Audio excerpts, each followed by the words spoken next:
Hello everyone, good evening. कैसे हो? Hope करता हूँ आप सब लोग अच्छे ही होंगे। सो फ्रेंड्स, जीके जीएस की स्पेशल क्लास में आप सभी लोगों का बहुत बहुत स्वागत है। आज की इस वीडियो में आप लोग मैं जीके जीएस का टेस्ट लूंगा, special UP BEd entrance exam 2023 के लिए। इस वीडियो में जो टोटल आपके क्वेश्चन होंगे वो होंगे 50। अगर आप लोग 50 में से 25 प्रश्न सही करते हैं तो आपकी तैयारी बहुत ही जबरदस्त है। तो चलिए स्टार्ट करें। सभी लोग वीडियो को लाइक कर दो, शेयर कर दो। 160 वाला क्रैश कोर्स आप लोग परचेज कर सकते हैं, वीडियो को डिस्क्रिप्शन बॉक्स में लिंक दे दिया हूँ, ठीक है। चलिए, सबसे पहला प्रश्न आ गया है, इसे जो है सही क्रम में व्यवस्थित करना है। सभी लोग जवाब देने का प्रयास करेंगे। महात्मा गांधी के निम्नलिखित आंदोलनों को प्रारंभ से सही क्रम में व्यवस्थित कीजिए। सभी लोग जवाब देने का प्रयास करेंगे। तो इसमें देखिए, सबसे पहले जो आपका हुआ है वो है चंपारण आंदोलन, ठीक है। चंपारण आंदोलन 1917 में हुआ था, ठीक है। ये आपका 1917 में हुआ। उसके बाद आपका हुआ है अहमदाबाद आंदोलन, ये आपका हुआ है 1918 में। कब हुआ है? 1918 में हुआ है, फरवरी 1918। ओके। खेड़ा आंदोलन आपका मार्च 1918 में हुआ है। कब हुआ है? मार्च 1918 में। एंड असहयोग आंदोलन आप सभी को पता है 1920 में हुआ था। तो यही इसका सही क्रम है, ये वाला पहला का ये आपका बिल्कुल करेक्ट हो जाएगा। सभी बच्चों से रिक्वेस्ट है, वीडियो को लाइक कर दो, शेयर कर दो। और आप लोगों को छोटी छोटी टेस्ट की वीडियोस देखनी है 10 मिनट 12 मिनट की, तो आप लोग हमारे सेकंड चैनल पे जाके देख सकते हैं। चैनल की लिंक वीडियो के डिस्क्रिप्शन बॉक्स में दे दिया हूँ। चैनल का नाम है एजुकेशन विद रोहित, और इसमें मात्र 300 यार सब्सक्राइबर कम है 1000 सब्सक्राइबर में। तो कंप्लीट करवा दो आप लोग, ठीक है।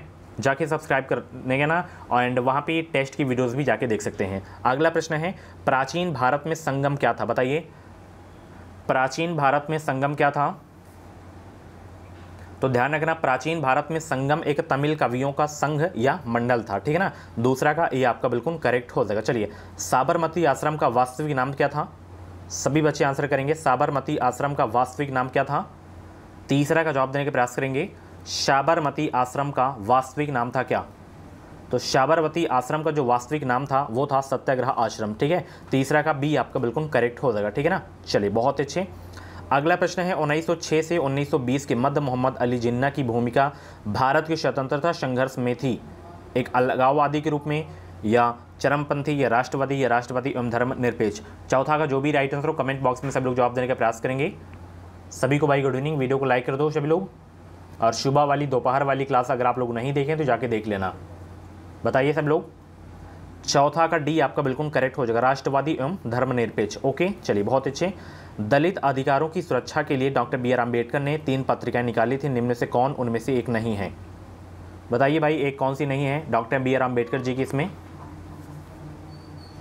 बहुत अच्छे। टेलीग्राम चैनल का नाम बहुत सारे बच्चे पूछ रहे हैं, एजुकेशन विद साहिल। 5000 से ज़्यादा उसमें फॉलोवर हैं, वहाँ पे आप लोग ज्वाइन हो जाइए। वही हमारा रियल अकाउंट है टेलीग्राम का। तो इसमें बहिष्कृत समाज आपकी नहीं है, बाकी बहिष्कृत भारत, मूक नायक, इक्वालिटी, जनता, ये सब doctor B are Ambedkar ji की जो है पत्रिका हैं तीनों। तो इसमें 5 का सी आपका बिल्कुल करेक्ट हो जाएगा, ठीक है। चलिए, बहुत अच्छे। अगले प्रश्न का जवाब दीजिए। ब्रिटिश सरकार ने किस तिथि को भारत को पूर्ण स्वशासन देने की घोषणा की थी? चलिए बताइए, 6 का जवाब दीजिए। ये डेट देख सकते हैं, सन देख सकते हैं। आज बड़ी क्लास नहीं हो पाई थी, एक्चुअली लाइट कट गई है, मौसम सही नहीं था, इस वजह से बड़ी क्लास नहीं हो पाई है। और कल की क्लास बिल्कुल भी आप लोग देखना मत भूलिएगा, बहुत ही ज़बरदस्त क्लास होगी, मैराथन, ठीक है। तो 6 का आपका जो है इसमें डी वाला 30 जून 1948 आपका बिल्कुल सही हो जाएगा, ठीक है। चलिए, अगला प्रश्न आपकी स्क्रीन पे आ गया है। वह सुल्तान जिसने प्रथम बार हिंदू धर्म ग्रंथों का फारसी भाषा में अनुवाद कराने का कार्य प्रारंभ किया था, बताइए वो कौन था भाई? 7वां का जवाब देने का प्रयास करेंगे। वह सुल्तान जिसने प्रथम बार हिंदू धर्म ग्रंथों का फारसी भाषा में अनुवाद कराने का कार्य प्रारंभ किया था, तो वो था फिरोज शाह तुगलक। 7 का डी आपका बिल्कुल करेक्ट हो जाएगा। चलिए, भारतीयों के लिए सिल्क मार्ग किसने आरंभ किया? 8वां का जवाब दीजिए। भारतीयों के लिए सिल्क मार्ग किसने आरंभ किया था? कनिष्क ने, हर्षवर्धन ने, अशोक ने, या फहान ने? 8वां का जवाब देने का प्रयास करेंगे। वेरी इंपॉर्टेंट क्वेश्चन आपके एग्जाम के लिए। तो भारतीयों के लिए सिल्क मार्ग किसने आरंभ किया था? कनिष्क ने आरंभ किया था, ठीक है। 8वां का ए आपका बिल्कुल करेक्ट हो जाएगा। चलिए, भारत में राज्यसभा के लिए जो है 12 सदस्यों को मनोनयन कौन करता है? Very very most important question आपके एग्जाम के लिए। बताइए, 12 सदस्यों का मनोनयन कौन करता है राज्यसभा के लिए भारत में? प्रधानमंत्री, राष्ट्रपति, उपराष्ट्रपति, या मुख्य न्यायाधीश? तो वो करते हैं आपके राष्ट्रपति, ठीक है। ये तो रट गया होगा क्वेश्चन, ठीक है। चलिए, भारत के संविधान में अवशिष्ट शक्तियाँ दी गई हैं किसको? राज्यों को, केंद्र को, या दोनों को, या उपयुक्त में से कोई नहीं? 10 का जवाब दीजिए सभी लोग। भारत के संविधान में अवशिष्ट शक्तियां दी गई हैं? तो ये केंद्र को दी गई। किसको दी गई है? केंद्र को। ठीक है, चलिए बहुत अच्छे। किस संविधान संशोधन के द्वारा शिक्षा का विषय राज्य सूची से समवर्ती सूची को स्थानांतरित किया गया था? 11 का जवाब दीजिए सभी लोग। किस संविधान संशोधन के द्वारा शिक्षा का विषय राज्य सूची से समवर्ती सूची को स्थानांतरित किया गया था? 5वें, 42वें, 9वें या 44वें? 11 का जवाब देने का प्रयास करेंगे। आंसर सोचने का ज़्यादा समय चाहिए तो आप लोग वीडियो को रोक भी सकते हैं। बाकी क्लासेस आपको प्लेलिस्ट में मिल जाएंगी, तो एक बार सभी बच्चे प्लेलिस्ट चेक कर लेंगे। बहुत सारी क्लासेस हुई हैं, उसमें लगातार क्लासेस देख सकते हैं जाके। टॉपिक वाइज प्रैक्टिस सेट की वीडियोस, प्रीवियस ईयर पेपर्स की वीडियोस एंड मैराथन क्लास आप लोग जाके देख सकते हैं। तो ये जो संविधान संशोधन था, ये था 42वां संविधान संशोधन। ठीक है, तो यहाँ पे आपका सी वाला बिल्कुल करेक्ट हो जाएगा। चलिए, भारत का संविधान भारत को घोषित करता है एक स्वैच्छिक संघ के रूप में, एक परिसंघ के रूप में, या राज्यों का एक संघ समूह के रूप में, या एक संघ के रूप में? बताइए भाई, 12 का जवाब दीजिए सब लोग। भारत का संविधान भारत को घोषित करता है राज्यों के एक समूह के रूप में। ठीक है, चलिए यहाँ पे 12 का सी आपका बिल्कुल करेक्ट हो जाएगा। चलिए बहुत अच्छे। अगला प्रश्न आपकी स्क्रीन पे आ गया है। भारत के राष्ट्रपति के चुनाव संबंधी विवाद का निपटारा कौन करता है? बताइए भाई सब लोग, भारत के राष्ट्रपति के चुनाव संबंधी विवाद का निपटारा कौन करता है? सर्वोच्च न्यायालय, या निर्वाचन आयोग, या संसद, या इनमें से कोई नहीं? 13 का जवाब देने का प्रयास करेंगे। वेरी इंपॉर्टेंट क्वेश्चन आपके एग्जाम के लिए। तो भारत के राष्ट्रपति के चुनाव संबंधी विवाद का निपटारा कौन करता है भाई? याद रखना, सर्वोच्च न्यायालय करता है। ठीक है, बहुत अच्छे। चलिए, पहला लोकपाल बिल भारत की संसद में प्रस्तुत किया गया था कब? 1971 में, या 72 में, या 1967 में, या 1968 में? बताइए। 14 का जवाब देने का प्रयास करेंगे। पहला लोकपाल बिल भारत की संसद में प्रस्तुत किया गया था 1968 में। ठीक है, याद रखना। चलिए, अगला प्रश्न है, संसदीय सरकार जिस सिद्धांत पर कार्य करती है वह है? बताइए। 15 का जवाब दीजिए सब लोग। बहुत अच्छे, वीडियो को लाइक कर दो सभी बच्चे। चलिए, सभी लोग जवाब देने का प्रयास करेंगे। बहुत अच्छे, सभी बच्चे आंसर देंगे। संसदीय सरकार जिस सिद्धांत पर कार्य करती है वह है, याद रखना, विधायिका एवं कार्यपालिका में घनिष्ठ संबंध। 15 का जितने भी बच्चे यहाँ पे सी जवाब दिए उनका आंसर बिल्कुल सही हो जाएगा। ठीक है, चलिए, भारत की संसद में शून्यकाल शुरू होता है? बताइए। भारत की संसद में शून्यकाल शुरू होता है, तो ये शुरू होता है दोपहर 12 बजे से। ठीक है, याद रखना। चलिए, बहुत इंपॉर्टेंट क्वेश्चन था। अनुवंशिकी में निम्न में से कौन सा प्रभावी है? अनुवंशिकी में निम्न में से कौन प्रभावी है? बहुत सारे लोग कमेंट किया करते हैं कि सर आप फास्ट थोड़ा और क्वेश्चन कराया करें, तो आज फास्ट ही मैं करवा रहा हूँ। ठीक है, कल आपकी बेहतरीन क्लास होगी, तो सभी से रिक्वेस्ट है वीडियो को जरूर देख लेना। एग्जाम पास करना है तो education with style YouTube channel को सब्सक्राइब करके जुड़ जाएं। हमारे चैनल से आपको निश्चित मदद मिलेगी। जो भी बीएड एंट्रेंस एग्जाम की अपडेट रहेगी, वो अपडेट आपको सबसे पहले हमारे चैनल के माध्यम से ही देखने को मिलेगी। तो अनुवंशिकी में निम्न में से कौन सा प्रभावी है? इसमें वो प्रभावी है आपका RH फैक्टर। ओके, याद रखना, RH फैक्टर आपका करेक्ट आंसर हो जाएगा। ठीक है, चलिए, बहुत अच्छे, बी आपका बिल्कुल करेक्ट हो जाएगा। मनुष्य के फेफड़ों में कितने खंड पाए जाते हैं? खंड बोल सकते हैं या भाग भी बोल सकते हैं, तो बताइए। मनुष्य के फेफड़ों में कितने भाग पाए जाते हैं? तो टोटल 5 खंड पाए जाते हैं। ठीक है, 3 खंड जो है आपके दाएं फेफड़े में पाए जाते हैं, 2 खंड आपके बाएं फेफड़े में होते हैं। ठीक है, चलिए, बहुत अच्छे। पक्षी जो अपना ऊपरी जबड़ा हिला सकता है वो कौन सा पक्षी है? बताइए भाई, वह पक्षी जो अपना ऊपरी जबड़ा हिला सकता है। 19 का जवाब देने का प्रयास करेंगे। आंसर सोचने का ज़्यादा समय चाहिए तो आप लोग वीडियो को रोक भी सकते हैं। चलिए, 19 का जवाब देने का प्रयास करेंगे। तो वो पक्षी है कौन? तोता है। ठीक है, चलिए, बहुत अच्छे। निम्न में से कौन शरीर में प्रतिरोधक क्षमता विकसित करता है? 20 का जवाब दीजिए सब लोग। निम्न में से कौन शरीर में प्रतिरोधक क्षमता विकसित करता है? 20 का जवाब देने का प्रयास करेंगे। एंटीबॉडी आपका बिल्कुल करेक्ट हो जाएगा। ठीक है, चलिए, बहुत अच्छे। निम्न में से जो है किसके द्वारा स्वाइन फ्लू होता है? स्वाइन फ्लू किसके द्वारा होता है? बताइए सभी लोग। स्वाइन फ्लू किसके द्वारा होता है? तो ये होता है विषाणु के द्वारा। किसके द्वारा होता है? विषाणु के द्वारा होता है। ठीक है, चलिए, प्रोटीन का मुख्य तत्व कौन सा है? प्रोटीन का मुख्य तत्व है हाइड्रोजन, ऑक्सीजन, कार्बन, नाइट्रोजन।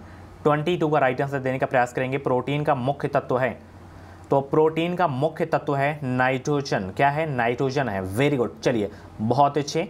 निम्न में से किसके द्वारा पेट्रोल जनित आगों को बुझाया जा सकता है? वेरी इंपॉर्टेंट क्वेश्चन आपके एग्जाम के लिए, और ये सारे के सारे क्वेश्चन मैं पहले की क्लास में करवा चुका हूँ। कम से कम 35 प्लस क्वेश्चंस आपके करेक्ट होने चाहिए, ठीक है। रिवीजन आपका करा रहा हूँ, और कल से थोड़े नए क्वेश्चंस होंगे, मतलब जो प्रैक्टिस सेट में नहीं करवाया हूँ वो अलग क्वेश्चन होंगे, थोड़ा उनसे ही प्रश्न आपको एग्जाम में देखने को मिलेंगे। तो एक विश्वास के साथ चैनल को सब्सक्राइब जरूर कर लेना, बाद में पछतावा ना हो। हमारे चैनल पे अचानक आपकी नज़र पड़े क्लास पे कि सर ये भी क्वेश्चंस करवाए थे, ये भी टॉपिक पढ़ाए थे, और काश हम देख लिए होते तो हम भी एग्जाम अच्छे नंबरों से पास कर लिए होते आज, ठीक है। तो ये पछतावा ना हो, इसलिए कह रहा हूँ कि सब्सक्राइब कर लीजिएगा, ताकि जो भी क्लास आए, जो भी अपडेट आए, उसका नोटिफिकेशन आपको टाइम टाइम से मिलता रहे। आगे भी आपको हेल्प मिलेगी हमारे चैनल से, जैसे एग्जाम के बाद का प्रोसेस क्या होता है, ठीक है, काउंसलिंग कैसे होती है, काउंसलिंग में कौन कौन से डॉक्यूमेंट्स लगते हैं, एडमिशन का प्रोसेस क्या होता है, एंड टेट सीटेट एग्जाम जब आप लोग देंगे तो उसको कैसे फर्स्ट अटेम्प्ट में क्वालिफाई किया जाता है। जैसे मैं दोनों एग्जाम्स को क्वालिफाई किया हूँ, तो पढ़िए उससे जो एग्जाम क्वालिफाई किया हो, ठीक है। तो भावी शिक्षक आप लोग उसी दिन हो जाएंगे जिस दिन आपका बीएड में एडमिशन हो जाएगा। तो जुड़े रहें, जब तक आप लोग शिक्षक नहीं बनते हैं, शिक्षिकाएं नहीं बनती हैं, तो जुड़े रहें आप लोग। यहाँ पे कार्बन डाइऑक्साइड आपका बिल्कुल करेक्ट हो जाएगा, ठीक है। वेरी इंपॉर्टेंट क्वेश्चन था। चलिए, फल पकाने का हार्मोन कौन सा भाई? फल पकाने का हार्मोन कौन सा है? 24 का जवाब दीजिए। फल पकाने का हार्मोन कौन सा है? बहुत अच्छे, फल पकाने का हार्मोन है इथिलीन आपका हो जाएगा, ठीक है। यहाँ पे इथाइलिन लिखा है तो यही आपका सही हो जाएगा। सूरजमुखी पौधे के बीजों में होता है, क्या होता है भाई? 25 को जवाब दीजिए। सूरजमुखी पौधे के बीज में होता है तेल होता है, क्या होता है? तेल होता है, ठीक है। चलिए, बहुत अच्छे। पारसिक मात्रा के किसका? बताइए भाई, पारसिक मात्रा के किसका? 26 का जवाब दीजिए सभी लोग। पारसिक किसका मात्रक है? तो दूरी का मात्रक है। किसका? दूरी का मात्रक है, ठीक है। चलिए, बहुत अच्छे। सिंधु सभ्यता निम्नलिखित में से किस युग के अंतर्गत आती है? बहुत अच्छे। सिंधु सभ्यता निम्नलिखित में से किस युग के अंतर्गत आती है? वेरी इंपॉर्टेंट क्वेश्चन आपके एग्जाम के लिए। तो सिंधु सभ्यता निम्नलिखित में से किस युग के अंतर्गत आती है? तो ये आती है आद्य ऐतिहासिक काल के अंतर्गत, ठीक है। चलिए, बहुत अच्छे। निम्नलिखित नदियों में से कौन सी नदी भूमध्य रेखा को 2 बार काटती है? वेरी इंपॉर्टेंट क्वेश्चन आपके एग्जाम के लिए, सभी बच्चे आंसर करेंगे।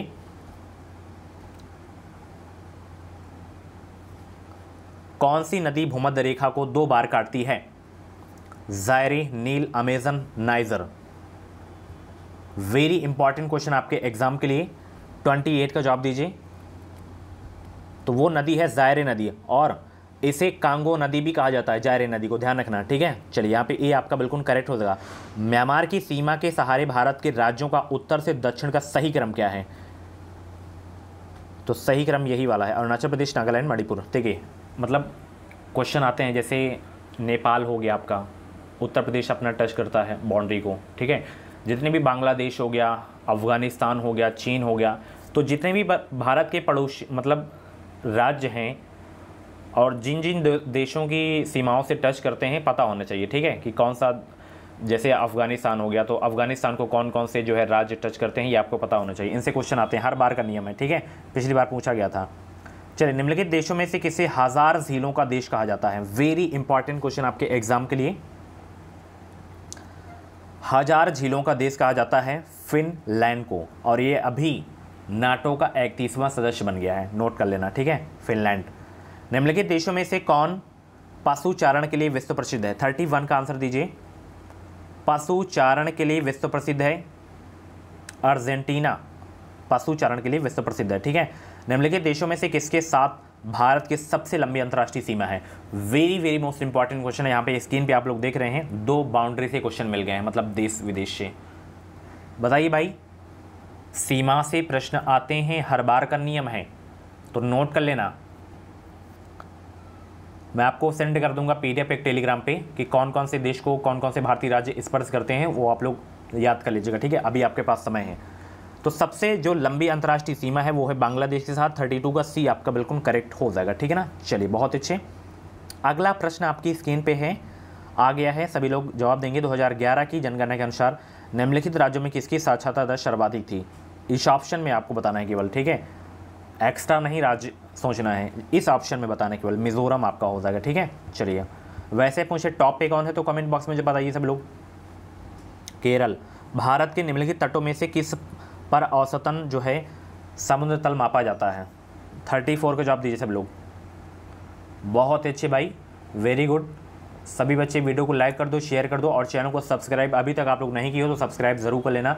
हमारे चैनल से आपको निश्चित ही मदद मिलेगी। चलिए बताइए 34 का जवाब दीजिए। 34 का जितने भी बच्चे यहाँ पे दे रहे हैं बी चेन्नई जवाब, तो उनका बिल्कुल आंसर सही हो जाएगा। ठीक है, चलिए अगला प्रश्न है, निम्नलिखित कथनों में कौन गलत है? इसमें बताइए कौन गलत है भाई। 35 को जवाब दीजिए।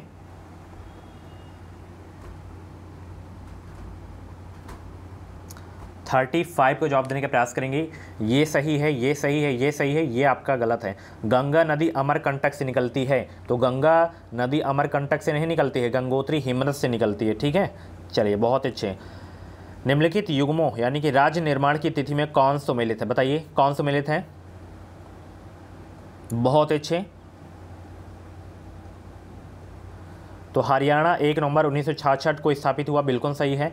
मिजोरम 25 जून 1986 को नहीं, मिजोरम 20 फरवरी 1987 को बना था। ठीक है, निर्माण तिथि इसकी है।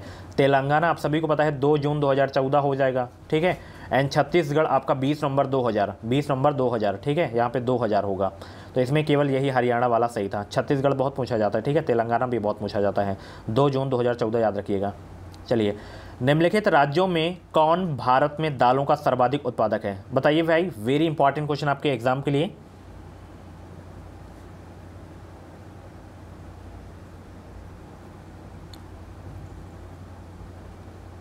भारत का वो कौन सा राज्य है जो दालों का सर्वाधिक उत्पादक है?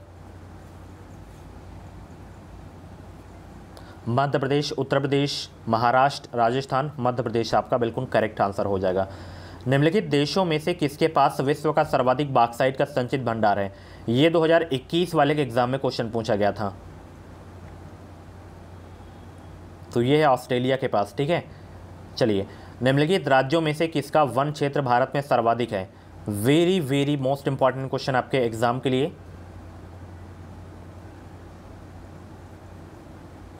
तो वन क्षेत्र में जो सबसे बड़ा राज्य है वो है मध्य प्रदेश। ठीक है, सर्वाधिक वन यहीं पे है।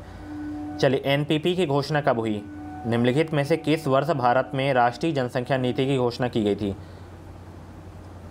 40 का जवाब दीजिए सब लोग। तो एनपीपी की घोषणा की गई थी सन 2000 में। ठीक है, चलिए विश्व जनसंख्या दिवस मनाया जाता है कब? विश्व जनसंख्या दिवस मनाया जाता है कब? 11 जुलाई को मनाया जाता है। चलिए पलायन का गतिशीलता संक्रमण मॉडल किसने प्रतिपादित किया था? पलायन का गतिशीलता संक्रमण मॉडल किसने प्रतिपादित किया था? ज़ेलेंस्की ने किया था। ठीक है, वेरी गुड।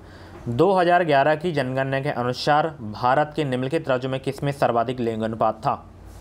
43 का जवाब देने का प्रयास करेंगे। कर्नाटक होगा, केरल होगा, उत्तर प्रदेश होगा या पश्चिम बंगाल होगा। तो वो राज्य है जहाँ पे सर्वाधिक लिंग अनुपात है, वो राज्य है, नोट कर लेना, केरल है। ठीक है, ऑप्शन के हिसाब से बता रहा हूँ। निम्नलिखित में से किसे नगर का हृदय कहा जाता है? 44 का जवाब दीजिए। किसे नगर का हृदय कहा जाता है? तो ये कहा जाता है, नोट कर लेना, केंद्रीय व्यापारिक क्षेत्र यानी कि जिला को कहा जाता है। ठीक है, चलिए बहुत अच्छे। अर्थशास्त्र का जनक किसे कहा जाता है? वेरी इंपॉर्टेंट क्वेश्चन आपके एग्जाम के लिए। अर्थशास्त्र का जनक किसे कहा जाता है? एडम स्मिथ को कहा जाता है। ठीक है, चलिए बहुत अच्छे। भारत का केंद्रीय बैंक कौन सा है भाई इसमें? RBI, PNB, SBI, HDFC. तो आरबीआई आपका भारत का केंद्रीय बैंक है, रिजर्व बैंक ऑफ इंडिया। ठीक है, इसकी स्थापना वर्ष बहुत एग्जाम में पूछी जाती है 1935 में। इसका राष्ट्रीयकरण कब हुआ था? 1949 में। और इसके फर्स्ट गवर्नर कौन थे? सर ऑशबॉर्न स्मिथ थे।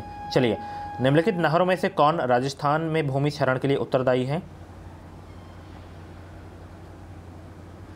वो नहर है इंदिरा गांधी नहर। 47 का सी आपका बिल्कुल करेक्ट हो जाएगा। चलिए बहुत अच्छे। जैव विविधता है क्या? जैव विविधता है क्या? बताइए 48 का जवाब दीजिए। तो जैव विविधता संपूर्ण प्रजातियों, संपूर्ण जीन व संपूर्ण जो है प्रतंत्रों का योग है जैव विविधता। ठीक है, चलिए बहुत अच्छे। अगला प्रश्न आपकी स्क्रीन पे आ गया है, सभी बच्चे आंसर करेंगे। वर्ष 2018 में फुटबॉल का विश्व कप किस देश ने जीता था? वेरी इंपॉर्टेंट क्वेश्चन आपके एग्जाम के लिए। तो वो देश है, हालांकि ये प्रश्न पूछा नहीं जाएगा, फ्रांस से, याद रखना है। ठीक है, चलिए निम्न राज्यों में से किस भारतीय राज्य को जैविक खेती करने का प्रथम जो है राज्य घोषित किया गया है? तो वो राज्य है आपका सिक्किम। ओके शुभ फ्रेंड्स, ये थी आज की क्लास। कैसी लगी क्लास कमेंट बॉक्स में अपना फीडबैक जरूर देना, और 50 प्रश्न में से जितने भी प्रश्न आपके सही हुए हों कमेंट बॉक्स में अपना नाम स्कोर जरूर बताइएगा। और ऐसी ही क्लासेस देखने के लिए चैनल को सब्सक्राइब कर लें। जो भी यूपी बीएड एंट्रेंस एग्जाम की अपडेट है वो अपडेट आपको सबसे पहले हमारे चैनल के माध्यम से मिलेगी। ठीक है, चलिए कुछ भी डाउट्स है तो आप लोग मैसेज भी कर सकते हैं, या हमारा व्हाट्सएप नंबर है,